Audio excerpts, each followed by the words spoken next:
नमस्कार, बहुत स्वागत है आप सभी का। आपके साथ मैं हूं सोनल। तीन खबर सबकी नजर आप देख रहे हैं। जिन तीन खबरों की हम बात करेंगे आज, उसमें पहली खबर होगी विपक्षी गठबंधन आईएनडीआईए से जुड़ी हुई। गठबंधन की वर्चुअल बैठक शुरू हो गई है।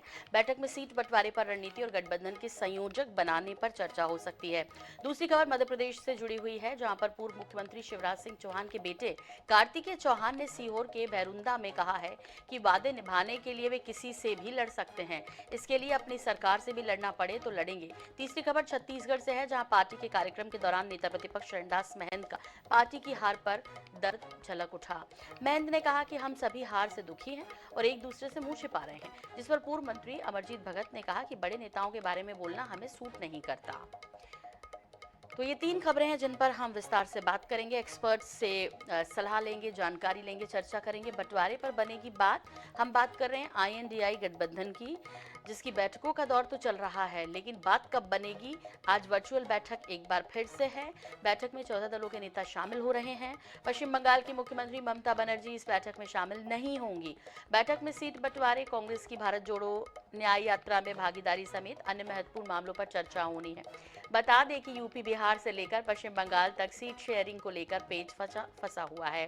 इसी मसले को सुलझाने के लिए ये बैठक बुलाई गई है। हालांकि ममता बनर्जी इस बैठक में शामिल होने से इनकार कर चुकी हैं। दरअसल ममता सीट शेयरिंग के मुद्दे पर पहले से ही नाराज हैं। पश्चिम बंगाल में कांग्रेस 8 से 10 सीट की मांग कर रही है, जबकि टीएमसी कांग्रेस को 2 सीटों से ज्यादा नहीं देना चाहती। बताया जा रहा है कि इस बैठक में बिहार के मुख्यमंत्री नीतीश कुमार को गठबंधन का संयोजक बनाया जा सकता है। तो आज ये वर्चुअल बैठक है और क्या कुछ इसमें बड़ा निकल कर आएगा, ये सब जानना चाहते हैं, क्योंकि आईएनडीआई की शुरुआत हुई थी कि भाई हमको एकजुट होना है और बीजेपी के खिलाफ लड़ना है। और इसके बीच अब जैसे जैसे बैठकों का दौर बढ़ता गया, कई जगह नाराज़गी भी बढ़ती गई, कई तरह के मसले आए। अब संयोजक किसे बनाया जाएगा? क्या नीतीश कुमार ही संयोजक बनाए जाएंगे? इसके अलावा नाराज़गी है ममता बनर्जी की, वो कैसे दूर करेंगे? कांग्रेस को 8-10 चाहिए, ममता को सिर्फ 2 देना है। तो अब देखना दिलचस्प होगा, समझना ज़्यादा ज़रूरी है। स्पर्श शर्मा का रुख कर लेते हैं। इसके लिए दिल्ली में मौजूद हैं हमारे संवाददाता। स्पर्श, आपसे समझना चाहेंगे, वर्चुअली बैठक है, कितने बजे से बैठक होनी है? दूसरा, कई बैठकें हो चुकी, आज की बैठक को किस नज़र से देखा जाना चाहिए? देखिए, ये वर्चुअल बैठक शुरू हो चुकी है। मल्लिकार्जुन खड़गे इसमें मौजूद है, राहुल गांधी मौजूद है। इसके अलावा 14 पार्टियों के जो नेता है वो इस बैठक में मौजूद देखने को मिलते हुए नजर आ रहे हैं। और इंडिया गठबंधन की इस बैठक की बात की जाए तो नीतीश कुमार को संयोजक बनाया जा सकता है, इसको लेकर चर्चा होती हुई जो है नजर आ सकती है। इसके अलावा बात करें तो सीट शेयरिंग को लेकर हम देख रहे हैं कि लगातार कवायद देखने को मिलती हुई नजर आ रही है। तो ऐसे में सीट शेयरिंग किस तरीके से होती हुई नजर आए, ये एक बड़ा पेंच जो है देखने को मिलता हुआ नजर आ रहा है, उसको लेकर जो है बातचीत होती हुई नजर आ सकती है। इसके अलावा भी कई सारे मसले हैं कि मतलब जो कॉमन रैली करनी है या फिर कॉमन जो चुनाव प्रचार करना है वो किस तरीके से देखने को मिलता हुआ नजर आएगा। ऐसे तमाम विषय है जिनको लेकर आज की इस इंडिया गठबंधन की जो वर्चुअल बैठक है उसमें चर्चा होती हुई जो है नजर आएगी। जी बिल्कुल। ऐसे में जो नाराज़गी है, क्योंकि नाराज़गी बीच-बीच में सबकी सामने आती रही, विशेष तौर से कांग्रेस की मुख्य विपक्षी गठबंधन जो दल है वो तो कांग्रेस ही है। स्पर्श, ऐसे में पहले अखिलेश यादव की जिस तरह से बयानबाजियां आई, उसके बाद अब ममता बनर्जी नाराज़ हैं। इसे देखकर लगता है कि कोई बात बनेगी, कोई रास्ता बीच का निकलेगा? और देखिए, कवायद है कि कोई रास्ता जो है बीच का निकाला जाए। सबसे महत्वपूर्ण हो जाता है क्योंकि अब चुनाव बेहद कम समय बचा है, तो सीट शेयरिंग किस तरीके से देखने को मिलती हुई नजर आए। अपने अपने राज्यों में जो दल हैं, सपा की बात करें, टीएमसी की बात करें, आम आदमी पार्टी की बात करें, वो चाहते हैं कि ज्यादा से ज्यादा सीट जो है वो उनको जो है मिलती हुई नजर आए। ऐसे में सीट शेयरिंग किस तरीके से होता हुआ नजर आएगा। ज्यादा से ज्यादा सीट मिलेगी तो कांग्रेस की सीटें कम होती हुई नजर आएंगी और बाद में जिस तरीके के नतीजे आएंगे वो ज्यादा से ज्यादा जो सीटें जीतेंगी वो मोल भाव करने में जो है तय होता हुआ नजर आता है। तो ऐसे में सबसे महत्वपूर्ण हो जाता है कि अब सबसे पहले सीट शेयरिंग का फॉर्मूला किस तरीके से निकलता हुआ जो है नजर आएगा। और उसके अलावा एक जानकारी सूत्रों के हवाले से मैं ये दे दूं कि कॉमन मिनिमम प्रोग्राम नहीं होता हुआ नजर आएगा। तमाम जो दल है वो अपने अपने तरीके से मैनिफेस्टो तैयार करते हुए नजर आएंगे अपनी अपनी नीतियों के तहत, और उसी के जरिए जो है जनता तक पहुंचने की कोशिश होती हुई नजर आएगी। जी बिल्कुल। और इसी बीच अब हमारे साथ प्रेम कुमार जी भी जुड़ गए हैं। स्पर्श, वरिष्ठ पत्रकार प्रेम कुमार जी, आपसे समझना चाहेंगे आज वर्चुअली बैठक को लेकर आईएनडीआई की जो हो रही है, कितनी उम्मीद कर रहे हैं इस बैठक से? और जो अब तक की बैठकों के बाद कुछ बिगड़ा भी है, वो कितना संभलने की उम्मीद की जानी चाहिए?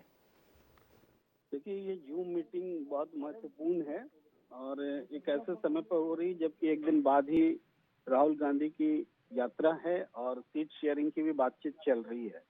ऐसे इस बात के पूरे आसार हैं, जो सूचना मिल रही है उसमें आज की बैठक में ही कोऑर्डिनेशन और चेयरपर्सन तय कर लिया जाएगा।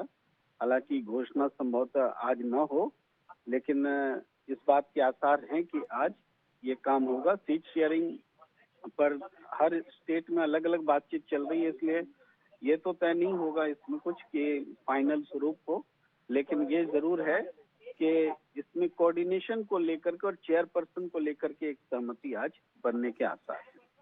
जी जी। प्रेम कुमार जी, ये भी समझना चाहेंगे, ममता बनर्जी की नाराजगी कितनी भारी पड़ सकती है, या जिस तरह से आप को लेकर भी कांग्रेस के बीच जिस तरह से टकराव देखने को मिला, मतलब क्या इतना आसान होगा? सीट शेयरिंग ही सबसे बड़ा मुद्दा है दरअसल, तभी तो फिर मुकाबला कर पाएंगे बीजेपी से। देखिए, एक बात समझनी होगी कि विपक्ष तो अलग अलग पार्टी हैं, इसका एकजुट होना, एक इंडिया गठबंधन का बनना एक नई परिघटना है भारतीय राजनीति में, और इसमें टकराव भी होना कोई नई बात नहीं है, एक उम्मीद के अनुरूप ही है। लेकिन इस टकराव के बीच अगर एकता होती है तो वो नई बात है। और जो सीट शेयरिंग को लेकर के हक जताया जा रहा है और बाहर में जो बातें आ रही हैं उसके मतलब कुछ अलग होते हैं। हर पार्टी को अपने कार्यकर्ताओं को भी एक मैसेज देना पड़ता है कि हम अधिक से अधिक अपने हितों के लिए फाइट कर रहे हैं। तो इसलिए हम इस बात को हम जो भी पॉलिटिकल समझ रखते हैं वो इस बात को महत्व नहीं देखते कि पब्लिक डोमेन कौन नेता क्या कह रहे हैं। जी। सीट शेयरिंग के मुद्दे पर बैठक में क्या सहमति बन रही है, ये महत्वपूर्ण बात है। अब जैसे बिहार के मामले में देखें तो बिहार में लगभग सहमति बन चुकी है। कांग्रेस यहाँ तक कि 5 के बजाय 4 सीटों पर लड़ने को तैयार है। हालांकि यहाँ पर रणनीति यह है कि कांग्रेस को वैसी सीटें दे जहाँ से शायद वो बहुत कमजोर हो, जीतने के आसार भी ना हो। ये सारी चीजें चलेंगी, लेकिन सबकी जरूरत है गठबंधन, इसीलिए गठबंधन कर रहे हैं। मिलकर लड़ने से ही उनको फायदा है। तो ये बात ममता बनर्जी पर भी लागू होती है, ये बात दूसरे दलों पर भी होती है। इसलिए हमें नहीं लगता कि इस टकराहट से कोई गठबंधन के स्वरूप को तय करने में कोई बाधा है, बल्कि लगातार बैठक हो रही है और हमें लगता है कि 2-4 दिन में कुछ रिजल्ट भी मिल जाएगा। जी बिल्कुल। हालांकि प्रेम जी, अभी बात सीट शेयरिंग को लेकर तो पश्चिम बंगाल में बनी नहीं ममता बनर्जी की कांग्रेस के साथ, वो नीतीश कुमार को संयोजक बनाने को लेकर भी सहमत नहीं है। तो इसके अलावा आपको लगता है कि यदि उन्होंने मना किया और उनका महत्वपूर्ण स्थान है, ऐसे को मनाना हो तो ये संयोजक के लिए फिर कौन दिखता है आपको? कोई और दिखता है किसके अलावा? देखिए, यही तो बात है कि जो बात आ रही कि ममता बनर्जी को लेकर के कि वो नीतीश कुमार पे सहमत नहीं है, तो कोई दूसरे नाम जिस पर कोई सब सहमत हो ऐसा नाम है ही नहीं। नीतीश कुमार के अलावा अधिकाधिक संभव जिसमें सहमति बन सके वो नाम नहीं है।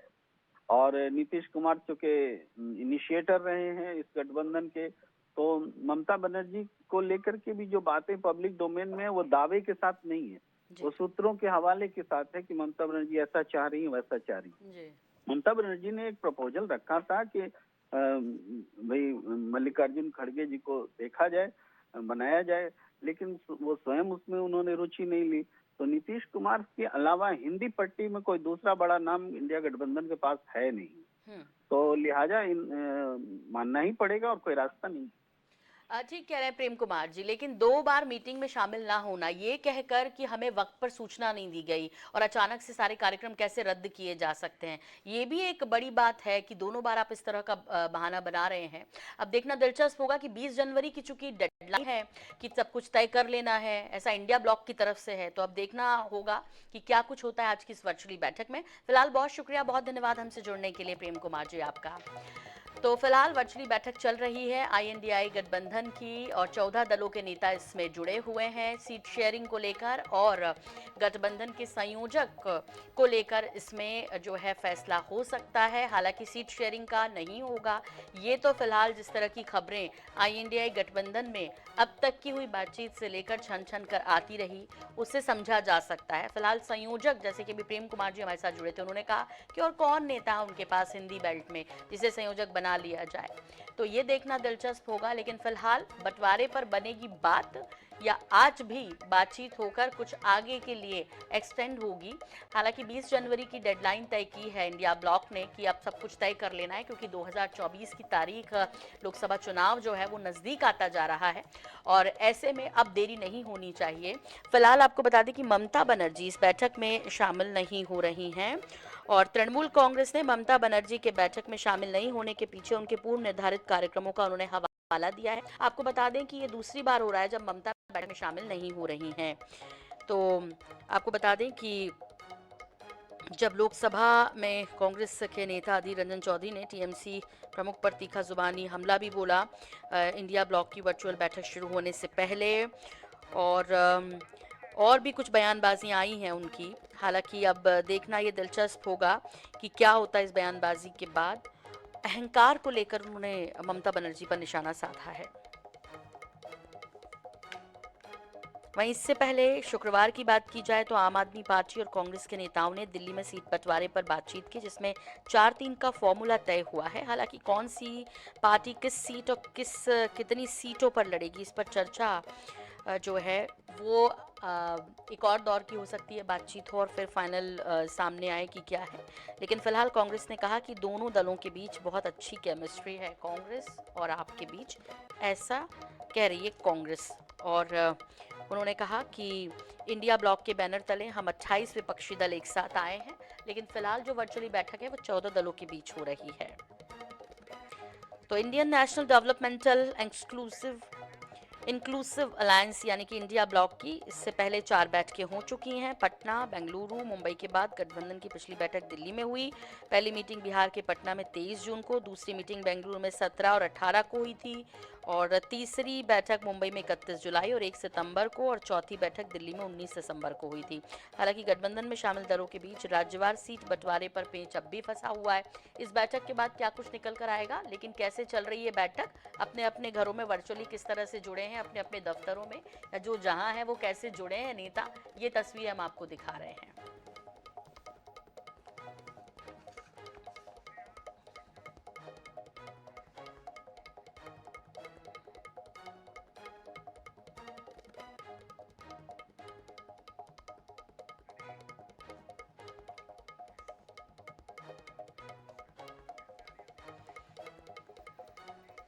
और आईएनडीआई गठबंधन की वर्चुअली बैठक चल रही है, क्या कुछ निकल कर आएगा आपको अपडेट देंगे। लेकिन अब दूसरी खबर का रुख कर लेते हैं, मध्य प्रदेश की बात करते हैं।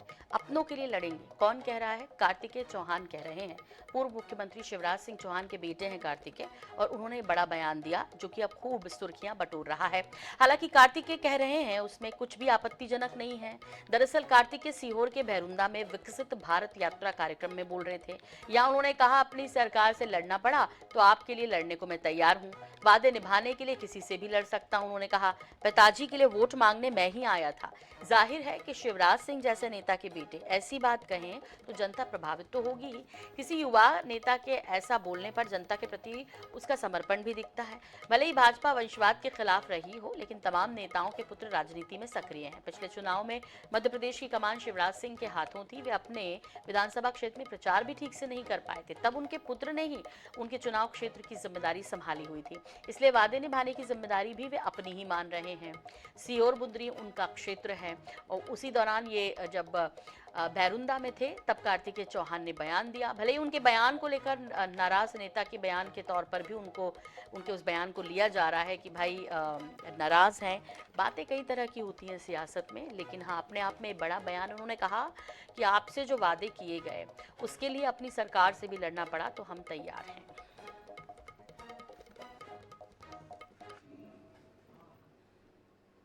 लेकिन बावजूद उसके आप मुझे इतनी इज्जत देते हैं। अभी राजनीति में आने का मेरा कोई मन नहीं है। कुर्ता पहन के आया जरूर हूं, लेकिन बीच में आपके आ इसलिए रहा हूं, भाषणबाजी इसलिए कर रहा हूं क्योंकि देखो वोट मांगने मैं आया था आपके बीच में। और अगर अब पिताजी मुख्यमंत्री नहीं रहे और फिर वापस नहीं आऊंगा तो यार मैं अपने ऊपर रात को चैन की नींद सो नहीं पाऊंगा। तो वोट मांगने मैं आया था, जब आप लोगों ने मुझ पर विश्वास, देखो वोट मांगे तो पिताजी भी नहीं आए थे, और जब सामने उस समय जब चुनाव के जब कोई व्यक्ति माइक लेकर खड़ा था आश्वासन, तो वो मैं था। और इसीलिए जब आपसे उस समय मैंने वादा किया था तो उस वादे को निभाने के लिए मैं वापस आया, और वादे को निभाने के लिए किसी भी हद तक जा सकता हूं। वैसे तो लड़ने की आवश्यकता नहीं पड़ेगी, अपनी सरकार है, लेकिन लड़ना पड़ा तो इस बात के लिए आप निश्चित रहिए, अगर आपके लिए लड़ना पड़ा, अगर हक के लिए लड़ना पड़ा तो वैसी नौबत नहीं आएगी, लेकिन अगर नौबत आई तो उसके लिए भी कार्तिकेय तैयार है।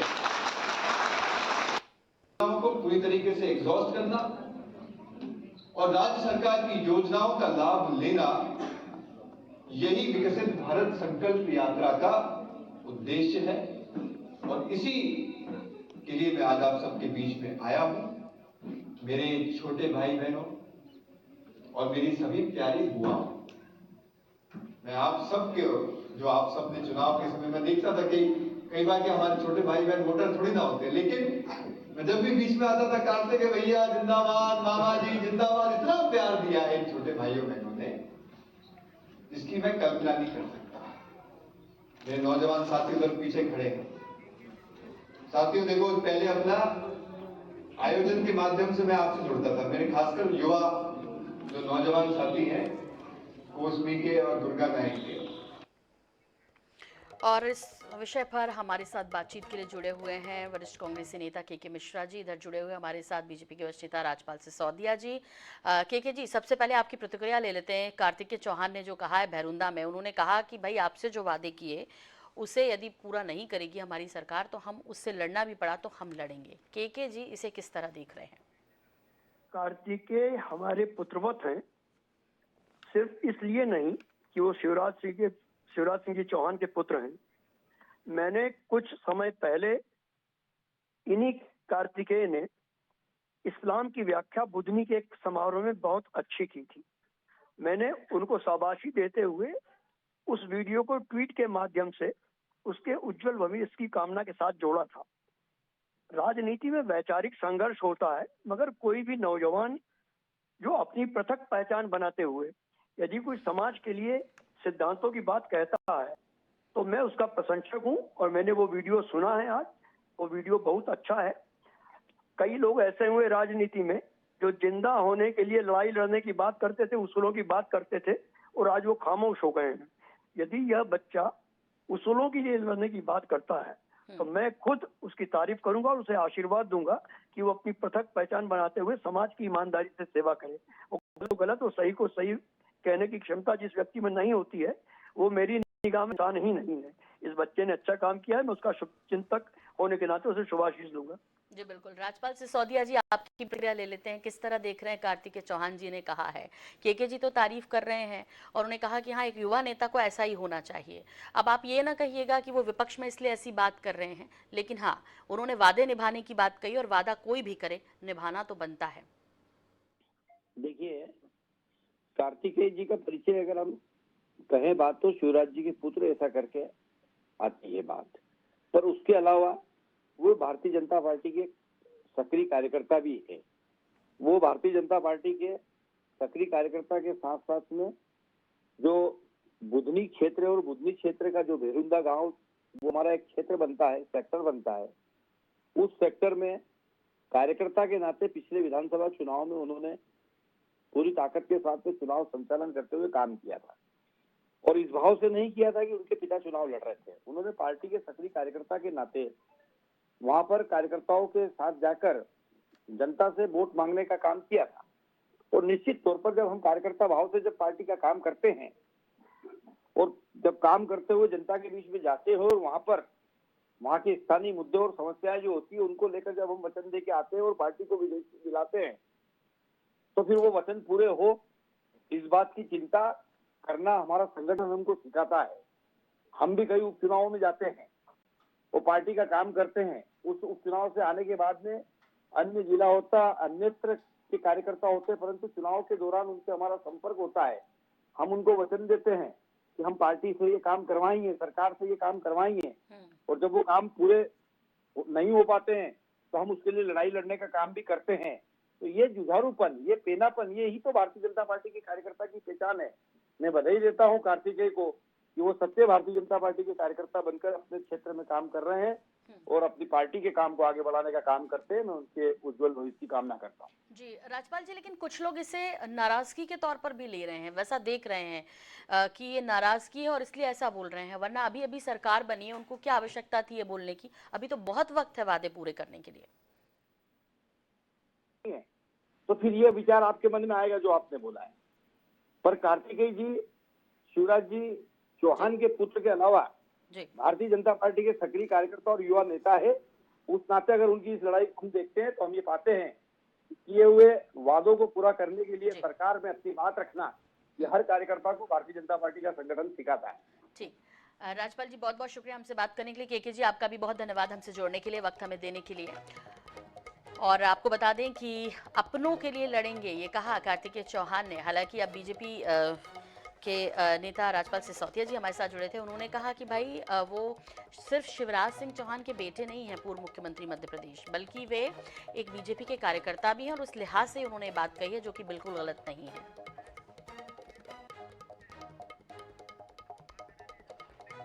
और इस बीच आज मुख्यमंत्री डॉक्टर मोहन यादव का शहडोल में कार्यक्रम है, सौगातें दे रहे हैं शहडोल के लोगों को। सीधे रुख करते हैं और ये तस्वीरें जब उन्होंने उद्घाटन किया तब का आपको बता दें कि ये स्पोर्ट्स कॉम्प्लेक्स का लोकार्पण किया है। इसके अलावा जन आभार यात्रा भी है और साथ ही साथ पोषक आहार, कुपोषित बच्चों के लिए, उसके लिए राशि का उन्हें जो है हस्तांतरण भी करना है। और ये तस्वीरें डॉक्टर मोहन यादव की। जय श्रीमान। जय श्रीमान।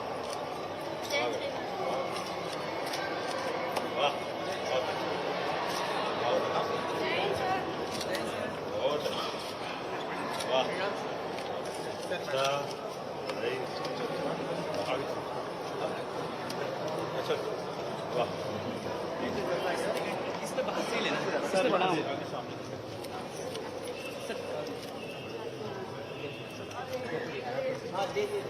इसमें कंट्रोल करना है।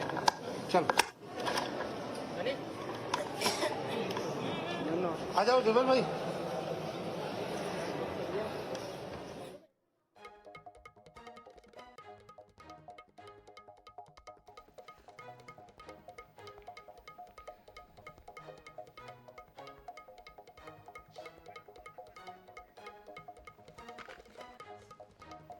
तो शहडोल पहुंचे हैं मुख्यमंत्री डॉक्टर मोहन यादव। ये तस्वीरें जब उन्होंने उद्घाटन किया और स्पोर्ट्स कॉम्प्लेक्स पहुंचे हुए हैं। मुख्यमंत्री का शहडोल दौरा, जहां पर कई विकास की योजनाओं को जनता को समर्पित करने जा रहे हैं। और ये तस्वीरें आप देख रहे हैं कि डॉक्टर मोहन यादव ने स्पोर्ट्स कॉम्प्लेक्स का उद्घाटन किया। वो कई कार्यक्रमों में शामिल होंगे इस दौरान। और ओल्ड कैंपस पंडित शंभुनाथ शुक्ल विश्वविद्यालय में ये स्पोर्ट्स कॉम्प्लेक्स है जिसका लोकार्पण किया। इसके साथ ही सीएम मेगा आहार अनुदान वितरण कार्यक्रम में हितग्राहियों को सिंगल क्लिक के माध्यम से राशि का वितरण भी करेंगे।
और अब तीसरी और आखिरी खबर की बात कर लेते हैं। छत्तीसगढ़ में विधानसभा चुनाव में हुई करारी हार के सदमे से कांग्रेस उबर नहीं पा रही है। अलग अलग तरीके से दर्द बाहर भी आ रहा है, लेकिन ये पहला मौका है जब चरणदास महंत जैसे किसी बड़े नेता ने दर्द का इजहार किया।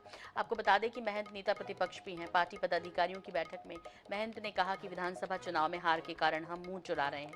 दरअसल सिर पर लोकसभा चुनाव है और कांग्रेस ने भी चुनावी तैयारी शुरू कर दी है। छत्तीसगढ़ में लोकसभा चुनाव का इतिहास कांग्रेस के लिए बेहद निराशा भरा रहा। यहाँ पार्टी कभी 11 में 2 से ज्यादा सीटें नहीं जीत पाई। महंत का मकसद नेताओं कार्यकर्ताओं को इस निराशा से बाहर निकालना ही रहा होगा। वे इसकी चर्चा के बाद आगे बढ़ने की बात ही कहते हैं। वैसे बैठक में मौजूद कांग्रेस के नए प्रभारी सचिन पायलट ने कहा कि अब आगे की सोचिए। इधर महंत के बयान पर पूर्व मंत्री अमरजीत भगत ने कहा कि बड़े नेताओं के बारे में ज्यादा बोलना उचित नहीं होगा, लेकिन किसी को भी इस परिणाम की उम्मीद नहीं थी। परिणाम से सभी लोग डिप्रेशन में हैं। और हम लोग काफ़ी दुखी हुए, विश्वास नहीं हो रहा। और सचमुच में कहें, आप तो अनुभवी आदमी हैं, हम लोग अभी भी एक दूसरे का मुंह चुरा के ही घूम रहे हैं, नज़र से नज़र नहीं मिला पा रहे। ये सबकी हालत है और हम लोग काफ़ी दुखी हुए हैं। तो बड़े नेताओं के बारे में ज़्यादा हमको बोलना सूट नहीं करेगा, लेकिन किसी को भी इस परिणाम की उम्मीद नहीं थी। परिणाम विपरीत आया, सभी लोग इससे डिप्रेस हैं। और इसी के साथ 3 खबर सबकी नजर में फिलहाल इतना ही। मुझे दीजिए इजाजत। नमस्कार।